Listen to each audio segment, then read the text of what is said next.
Hey guys, welcome back to 1776 Robust. So on the table you see the Ruger Mini 14 and with it the Hogue Overmolded OD green stock. So what I'm going to do is just basically compare the two. I'm actually going to take this apart and then we'll basically look at both stocks. And then I'll put it together and then we'll see how it comes together. Probably do that off camera just because the way my table is set up right now, it's not going to be very fun to do.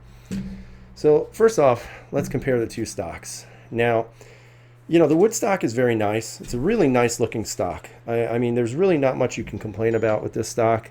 The only thing that I would say that I didn't like too much was that it's very smooth. You could stipple it, obviously, maybe put some grip tape on there. And the other thing was that I wish this would just come down a little bit more curved, just so a little bit better for my hand. Now, in regards to the Hogue, one of the things I liked about the Hogue was because the texturing is a little bit more, I guess you could say, grippy, because it is made out of rubber or whatever kind of molding they're using. And if you were to compare the two, and I'm going to line these up for you so you can see them, and we'll go front to back. But if you were to line both of these up, they're basically identical. Now, there is a slight difference in the Hogue. And what the difference really is the length of the grip here. The grip actually extends a little bit lower. And even if you just compare the two top to bottom, it comes a little bit lower and a little bit further out with the curve. And when you put it in your hand, it's actually a much nicer feel. It feels a little bit more natural, very pistol grip-like without the pistol grip. So I think it's very nice. Also, the other thing that I noticed is that the buttstock of it, or the rear part of this, actually extends a little bit higher and a little bit lower than the original. So let's say you're a taller person and you want to shoulder your rifle, you'll get a little bit better of a cheek weld on this than on the original. Again, that's just my opinion, and that's what I found.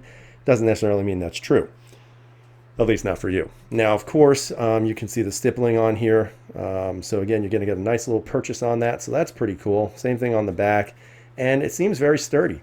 So what I'm going to do is I'm going to off-camera put this on, and again, it's fairly simple to do. I'll actually start it. I'll show it to you.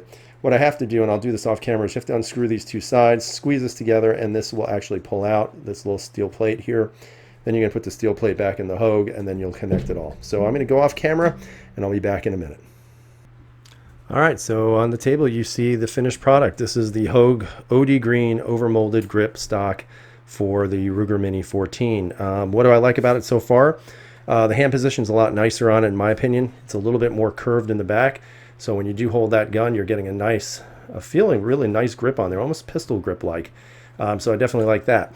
The only thing I did notice on it when I was putting it together was I actually had to take it apart and put it again twice because the actual charging handle wasn't going back completely, and it was rubbing on the rubber and it wouldn't release completely. So now that I've done it, it's nice and smooth, very nice action, goes back into place. So it looks real good. Fit and finish wise, everything looks like it was put together really well. I had to take the steel frame out of the front and put it in here and drop it in there. So there's not a lot of play in the frame at all, which is nice. And you can see there's not a lot of, really there's no room in between anything here. So it looks really good. Maybe a little bit there. I may have to adjust it a few times, but it looks pretty good, feels pretty good. Doesn't feel like loose or anything like that, and I think over time it'll fit even better. So real happy with it. If you guys are looking for a really quick update or an upgrade to your Mini 14, highly recommend it. Again, I will tell you, the rubber molding material here does attract all the dust and everything else. If you can live with that, then you might want to take this into consideration, because it is very nice and it feels really good in the hand. So I'm real happy with it. Again, do I think it's the coolest rifle in the world? Not really, but do I like it? Heck yeah, I do. And that's the Ruger Mini 14, guys. So I hope you guys have a great night. Hopefully you're staying safe out there. And as always, freedom is never free.